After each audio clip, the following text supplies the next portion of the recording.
किसान आंदोलन के बीच चौटाला परिवार में एक बार फिर से जुबानी जंग शुरू हो चुकी है। किसानों के समर्थन में इस्तीफा देने के बाद लगातार जेजेपी को घेरने में जुटे इनेलो महासचिव अभय सिंह चौटाला पर आज उनके भतीजे दिग्विजय चौटाला ने करारा पलटवार किया है। सिरसा पहुंचे जेजेपी नेता दिग्विजय चौटाला ने कहा कि अभय चौटाला खुद ही खिताब लेने वाले नेता हैं, जिन्होंने खेल रत्न, जल युद्ध नायक और किसान केसरी जैसे अवार्ड खुद ही लिया है। दिग्विजय यही नहीं रुके, उन्होंने यहां तक कह दिया कि अभय चौटाला देवीलाल की विचारधारा से हटकर अपनी अलग से राजनीति शुरू की है, लेकिन उनका दावा है कि इनेलो शून्य थी, है और आगे भी शून्य ही रहेगी। मेरे चाचा तो सेल्फ प्रोक्लेम लीडर हैं। पहले वो बने, क्या बने थे, खेल रत्न। मैं पूछना चाहता हूं, खेल रत्न उन्हें किसने दिया?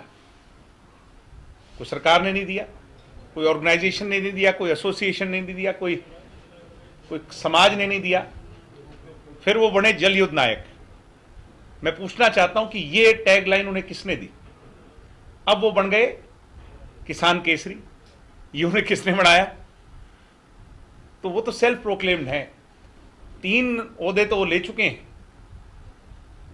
और अब वो कोई एक आधा और ओहदा ले लेंगे बहुत जल्द।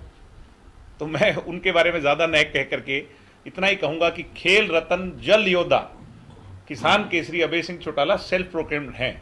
वो इस नाम को और कितना लंबा खींच लें, उनकी पार्टी और उनका जो ग्राफ है वो शून्य था, शून्य है और शून्य रहेगा, क्योंकि उन्होंने चौधरी देवीलाल जी की विचारधारा से हटकर एक अलग लकीर खींच दी, जिससे वो आगे नहीं बढ़ पाए। चाचा अभय चौटाला पर तीखा प्रहार करने के बाद दिग्विजय चौटाला ने दुष्यंत का इस्तीफा मांगने वाले आंदोलनकारी किसानों को कांग्रेसी करार दे दिया। उन्होंने कहा कि जो भी किसान चौधरी देवीलाल के खून को सत्ता में बैठे नहीं देखना चाहता तो कांग्रेसी है, किसान नहीं हो सकता। हम स्वयं किसान परिवारों के लोग हैं। हमारा घेराव करके वो क्या करेंगे, या वो हमें क्या मैसेज देना चाह रहे हैं, इस बात से तो हम जो है ना, हम उसको नहीं समझ पा रहे। आज विषय ये है कि हम उनकी समस्या को जानते हैं, उनकी समस्या को निरंतर केंद्र की सरकार के साथ संपर्क में रह करके उठा रहे हैं। हम इस बात के लिए खुद तकलीफ में हैं कि हमारे अपने परिवार के लोग 3 महीने से बॉर्डर्स पे बैठे हैं। तो मुझे ये समझ नहीं आता कि वो हमारा ही घेराव करके क्या करेंगे। हम तो उनके साथ खड़े हैं। हमारा तन बदन, हमारी आत्मा, हमारा दिल उनके साथ है और उनकी जो है ना, उनकी समस्या को हम अपनी समस्या मान करके उसके निरंतर केंद्र की सरकार के साथ संपर्क साधे हुए। मगर जब तक वो लोग जो इस आंदोलन का चेहरा हैं वो स्वयं सरकार से बातचीत नहीं करेंगे, जबकि सरकार बार बार ये कह रही है कि हमारे से बात करो, तब तक समाधान नहीं निकलेगा। इस बात को, किसी का घेराव करने से इसका समाधान नहीं हो सकता।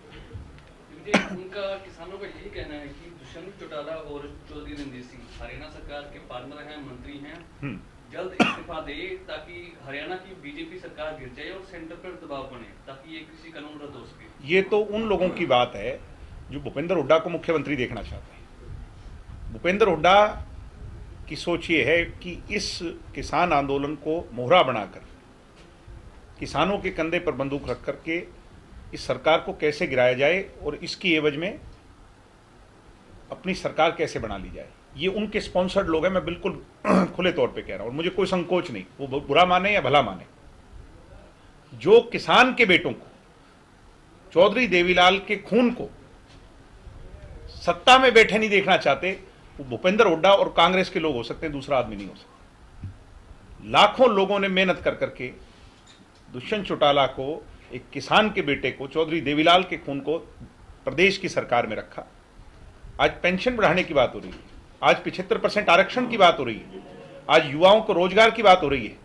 अगर दुष्यंत वहां नहीं रहेगा तो फिर वाड्रा जैसे लोग इस हरियाणा प्रदेश की जड़ों को खंगाल लेंगे। क्या ये लोग वो चाहते हैं, या ये लोग वो चाहते हैं कि दुष्यंत रह करके उनका हमदर्द बन करके उनकी समस्याओं को उठाकर उनकी लड़ाई लड़े? तो ये स्पष्ट है कि जो दुष्यंत का इस्तीफा मांग रहे हैं वो कांग्रेसी हैं या कांग्रेस स्पॉन्सर्ड है। उधर हरियाणा विधानसभा के बजट सत्र में कांग्रेस द्वारा लाए जाने वाले अविश्वास प्रस्ताव को लेकर भी दिग्विजय चौटाला ने कांग्रेस और हुड्डा को जमकर खरी खोटी सुनाई। दिग्विजय ने कहा कि कांग्रेसी आपस में ही लड़ रहे हैं। जो लोग अपनी पार्टी का विश्वास और अपना विश्वास खो चुके हैं, वो विश्वास मत कहलाएंगे। कि जो लोग अपने आप का विश्वास खो चुके हैं, अपनी पार्टी का विश्वास खो चुके हैं, वो विश्वास मत क्या लाएंगे। ये G23 जैसे पहले कांग्रेस का हाल था सीताराम केसरी के जमे पर, और अन्य उससे पहले भी हमने सिर्फ सुना है, देखा तो नहीं। कांग्रेस की जो फ्रैक्शंस थी वो कांग्रेस को ले बैठी थी। ये कांग्रेस की फ्रैक्शन शुरू हो गई। दक्षिण में वायनाड में जाकर राहुल गांधी स्पीच दे रहे हैं और उसका जवाब उत्तर में जम्मू में खड़े रहकर के ये G23 के कांग्रेस के लोग दे रहे हैं। ये दिखाता है कि आज कांग्रेस कितनी यूनाइटेड है। ये हमारा सामना तो कांग्रेस तब करेगी जो यूनाइटेड होगी, वो तो आपस में लड़ भिड़ रहे हैं। जेजेपी संगठन को आगे और विस्तार किया जाएगा। वो जल्दी हम इस बात के इंतजार में हैं कि स्थिति सामान्य हो, प्रदेश में हालात सामान्य हो और हम अपने संगठन विस्तार के, और जो हमारा संगठन बिल्कुल हमने खाका उसका पूरा तैयार कर लिया और सिर्फ उसको अब अनाउंस करने की देरी है।